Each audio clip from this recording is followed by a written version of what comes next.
That was a crazy performance by Joel Embiid, but at the same time, a really weird performance by Joel Embiid because early on he was as tight as I've ever seen him, or as aggressive, or as I don't know how to put it right, but that play he had with Mitchell Robinson where he pulled him when he was on the floor.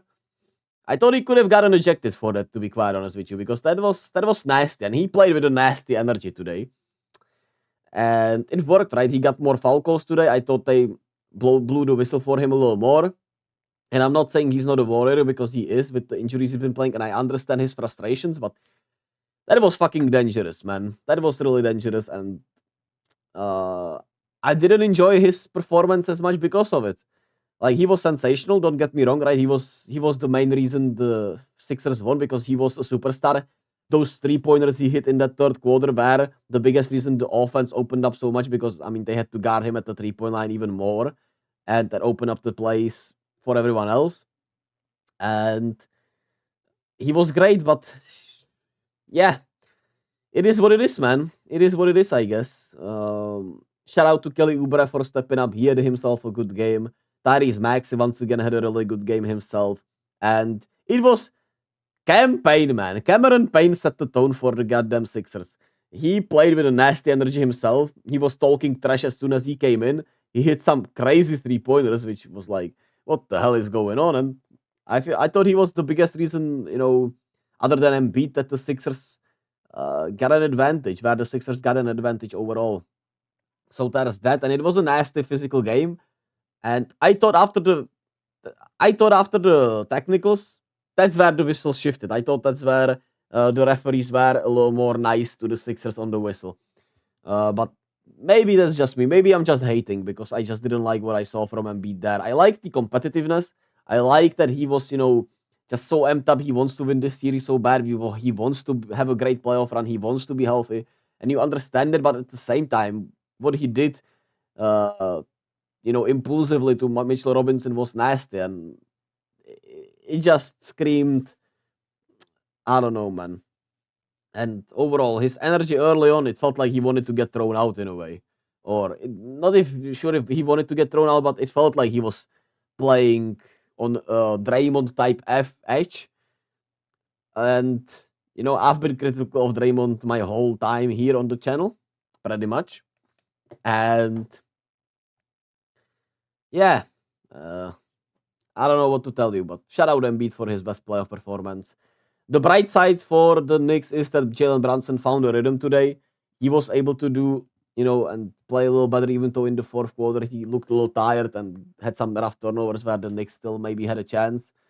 Josh Hart played incredibly, continued to play with his rhythm when it comes to, offense and overall impact. Isaiah Hartenstein continues to hit those floaters, which was huge. OG Anunoby found some groove offensively.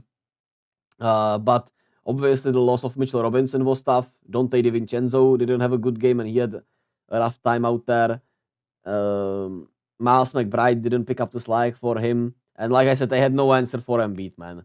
And with Embiid just shooting the way he was and getting to the foul line, he was that open up the space for everyone else to get slightly easier shots. And like I said, once again, role players at home play better than on the road, right? And Kelly Oubre played really well. He picked his spots well. He cut to the rim really well. Rebounded really well. Kyle Lowry made some big shots. And Cam Payne, like I said, was fucking incredible. But at the end of the day, they got beaten by one of the best players in the world, because he was playing like one of the best players in the world, and they couldn't have done anything else to defend him.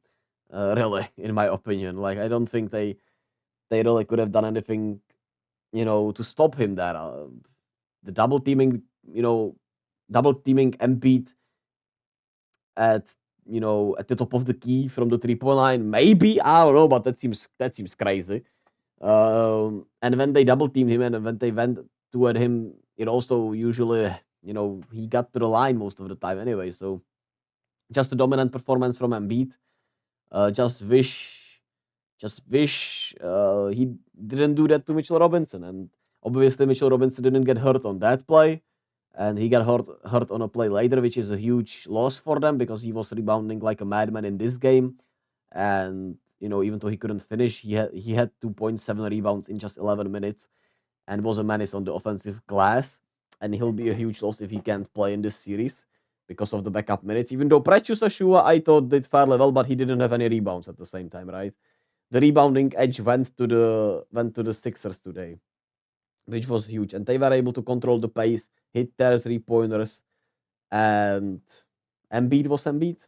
I don't know if I can explain it any better. Impressive. The Sixers obviously uh, stay alive in the series. They now have to hold in Game 4. We'll see how Embiid looks. What the Knicks can do to stop him better if they can do anything. If Mitchell Robinson is able to play or not. Can Dante DiVincenzo find his rhythm? Can they do better job of shutting down Maxi? Will will the Sixers find somebody like a campaign who will give them those great minutes? Because like campaign was fucking great, which pissed me off to be fair, but he just has that type of face, I suppose. Anyway, as always, be kind to yourself and others, and I'll catch you all with game 4.